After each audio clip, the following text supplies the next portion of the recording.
البتہ اتنا لکھتے ہیں محدثین کہ کبھی اس طرح بھی ہوا کہ ایک رکعت کے اندر حضرت صلی اللہ علیہ وسلم نے 5 پاروں کی تلاوت کی ہے۔ ہمارا حافظ صاحب اگر 5 پاروں کی تلاوت کرے انشاءاللہ سلام پھیرے تو کوئی مقتدی پیچھے نظر نہیں آئے گا، وہ کر لیں اس طریقے پر۔ حضرت عثمان نے 2 رکعتوں میں سے پہلی رکعت میں پورا قرآن ختم کیا۔ یہ اس قسم کی باتیں جو کسی کو سمجھ میں بھی نہیں، مجھے خود سمجھ میں نہیں آتی، لیکن ہمارے اس قسم کے شاگرد ہیں۔ مجھے ایک ساتھی نے بتایا، اس نے کہا استاد جی، میں نے کہا جی، کہا استاد جی میں نے آپ کے لیے دعا کی ہے، میں حرم گیا ہوں اور سردی کی راتیں تھیں، لمبی راتیں تھیں، امام حرم نے سدیس صاحب نے عشاء کی نماز پڑھائی، یہ لوگ چلے گئے، کہنے لگے اس دن میں کھانا پینا میں نے پانی بہت کم پیا تاکہ پیشاب کی نوبت نہ آ جائے اور اس کی ضرورت پیش نہ آ جائے۔ عشاء کی نماز کے بعد کہتے استاد جی میں کعبۃ اللہ کے سامنے کھڑا ہو گیا اور فجر کی اذان سے آدھا گھنٹہ پہلے 2 رکعتوں میں پورا قرآن میں نے ختم کیا۔ بخدا اب اس طرح اب بھی ہے، آخر کوئی پیچھے تو کوئی طاقت ہے، پیچھے کچھ لوگوں کی دعائیں تو ہیں، کوئی سلسلہ تو ہے کہ ہم تباہی کی طرف دوڑ لگا رہے ہیں لیکن اللہ پاک ہمیں بچا رہا ہے۔ کچھ لوگ تو ہیں، کچھ کائنات کے اندر اس قسم کے لوگ ہیں، وہ اپنے آپ کو بھی نہیں جانتے اور ہم بھی ان کو نہیں جانتے، اور میں اور آپ ہم جن کو جانتے وہ کسی کام کے نہیں ہے۔ میری اور آپ کی نگاہیں جن پر لگی ہوئی وہ اتنے بڑے نہیں ہیں، جو بڑے ہیں ان کو اپنا پتہ نہیں ہے۔ خود حضرت اقدس صلی اللہ علیہ وسلم نے فرمایا کہ خستہ حالت میں، پراگندہ حالت میں فقیر قسم کے لوگ ہوتے ہیں، الذین اذا حضروا لم یعرفوا، اگر آپ کے مجلس میں آ جائیں ان کو کوئی جانتا نہیں ہے، واذا غابوا لم یفتقدوا، اور جب آپ کی مجلس سے غائب ہو جائیں ان کو کوئی تلاش ہی نہیں کرتا۔ اس قسم کے فقیر لوگ ہیں، اذا حضروا لم یعرفوا۔ جو بڑے لوگ ہوتے ہیں نا تو ہم تو اس طرح انگلیوں سے ان کی طرف اشارہ کرتے ہیں، یشار الیہم بالبنان، کہ بھائی وہ بڑا آدمی آ رہا ہے،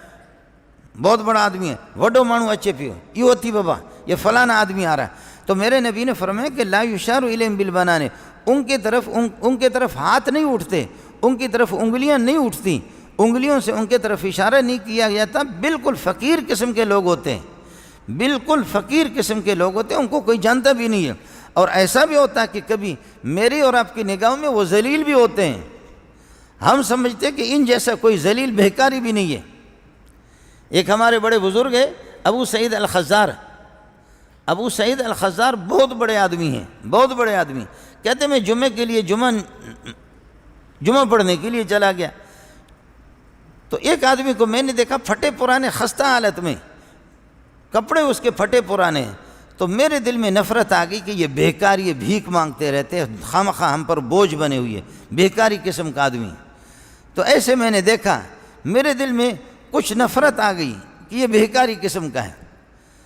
اس نے بھی ایسے دیکھا، دیکھ کر کے اس نے کہا، قرآن کی ایک آیت پڑھی، وَاعْلَمُوا أَنَّ اللَّهَ يَعْلَمُ مَا فِي أَنفُسِكُمْ فَاحْذَرُوا۔ مولوی صاحب جان لو، اللہ کے بندو جان لو، جو تمہارے دل میں مکاری ہے نا، جو تمہارے دل میں جو نفرت ہے، خدا اس کو جانتا ہے، فَاحْذَرُوا، اللہ سے ڈرا کرو۔ یہ دوسرا پارہ ہے۔ میرے دل میں نفرت آ گئی، میں نے ایسے دیکھا وہ ادھر جا رہا تھا پھٹے پرانے کپڑے، میں نے کہا بھیک مانگ رہا ہے، تو اس نے آیت پڑھی زور سے، وَاعْلَمُوا أَنَّ اللَّهَ يَعْلَمُ مَا فِي أَنفُسِكُمْ فَاحْذَرُوا، جان لو جو کچھ تمہارے دلوں میں ہے اللہ اس کو جانتا ہے۔ آپ کے دل میں جو نفرت ہے میرے بارے میں، جو قدورت ہے، اس کو اللہ جانتا ہے، اپنی اصلاح کر لو۔ ابو سعید خزار کہتے ہیں میں تو رسوا ہو گیا کہ جس کو میں ذلیل سمجھ رہا تھا اور میرے دل میں اس کے متعلق نفرت پیدا ہو گئی، اس کو کیسے پتہ چل گیا کہ میں اسے نفرت کر رہا ہوں، اور اس نے مجھے کیسے آیت سنائی، میں تو رسوا ہو گیا۔ میں آگے دوڑا، میں نے رونا شروع کر دیا، آگے دوڑا جا کر کے پاؤں پہ پڑ جاؤں، تو میں دوڑ رہا تھا اور میرے آنسو آ رہے تھے، میں رو رہا تھا کہ میں نے اللہ کے کس بندے کو ذلیل سمجھا، میں رو رہا تھا۔ اس نے ادھر سے ایک آیت پڑھی، کہنے لگے وَهُوَ الَّذِي يَقْبَلُ التَّوْبَةَ عَنْ عِبَادِهِ وَيَعْفُو عَنِ السَّيِّئَاتِ، خدا کی ذات جب کوئی توبہ کر لیتا ہے اور یہ ہے کہ اپنی کمزوری اور کوتاہی اور اپنی غلطی کا اعتراف کر لیتا ہے، اللہ تعالیٰ اس کی توبہ کو قبول کر لیتا ہے۔ کہنے لگے کہ مجھے اس نے بتا دیا کہ جب آپ نے توبہ کر لیا، آپ کو شرمندگی لائق ہو گئی، آپ نے مجھے ذلیل سمجھا، پھر آپ نے توبہ کر لیا، بس اللہ نے قبول کر لیا۔ وَهُوَ الَّذِي يَقْبَلُ التَّوْبَةَ، میں نے کہا یک نہ شد دو شد، پہلے اس کو کیسے پتہ چل گیا کہ اس کے دل میں نفرت ہے، میرے دل میں اس کے متعلق نفرت ہے، اس نے آیت پڑھی، اور اب میں رو رہا ہوں، میں توبہ کر رہا ہوں، اس کو کیسے پتہ چل گیا کہ میں نے توبہ کر دیا؟ یہ تو بہت بڑا آدمی۔ پھر میں آگے بڑھا، جا کر کے پاؤں پہ پڑھوں، وہ اڑ کر کے غائب ہو گیا، وہ بالکل غائب ہو گیا، اڑ گیا، کہاں سے آیا تھا کدھر چلا گیا مجھے کوئی نظر نہیں آیا۔ سبحان اللہ سبحان اللہ۔ اس لیے آپ سے عرض کر رہا ہوں کہ آدمی جتنے بھی اللہ کی طرف متوجہ ہو جائیں، جتنے بھی اللہ کی طرف متوجہ، کوئی اللہ کے بندے تو ہے۔ ویسے میں آپ سے ایک بات، اللہ تعالیٰ آپ کو عمرے کے لیے لے جائے، عمرے میں آپ چلے جائیں یا حج میں چلے جائیں، تو آپ کو ایک بات میں بتا دیتا ہوں، شاید کسی مولوی نے آپ کو نہ بتا۔ مسجد نبوی میں آپ دیکھ لیں، مسجد نبوی کی جو ستون اور پلر ہیں ان کے ساتھ، اور مسجد حرام میں بہت سے بوڑھے آپ کو نظر آ جائیں گے، آپ ان کو ایسے دیکھیں، آپ دیکھیں تو نظر ادھر کریں گے، پھر آپ ادھر سے دیکھیں وہ ادھر کریں گے نظر۔ ایک تو یہ کہ آپ کی آنکھوں میں آنکھیں ملا کر کے وہ دیکھے گا نہیں آپ کو، دوسرا یہ کہ اس کی آنکھیں ڈوبی ہوئی ہوں گے، جیسے میری اور آپ کی آنکھیں نکلی ہوئی ہیں نا، ایسا نہیں ہوگا، اس کی آنکھیں ڈوبی ہوں گی۔ یہ دو۔ تیسرا یہ کہ آپ نظر ملائیں تو وہ تو نظر نہیں ملائے گا، لیکن اس کو چھیڑنے کی کوشش کبھی خدا کرے، آپ کو ہاتھ دے دھکا دے، انشاءاللہ ادھر تک جاؤ گے تم۔ پھر آپ کو اندازہ ہو گیا کہ یہ بوڑھا بھی نہیں، پھر آپ کو اندازہ ہو جائے گا کہ یہ کوئی انسان بھی نہیں، یہ کوئی اور بلا ہے۔ میں نے نشانی آپ کو بتا دی۔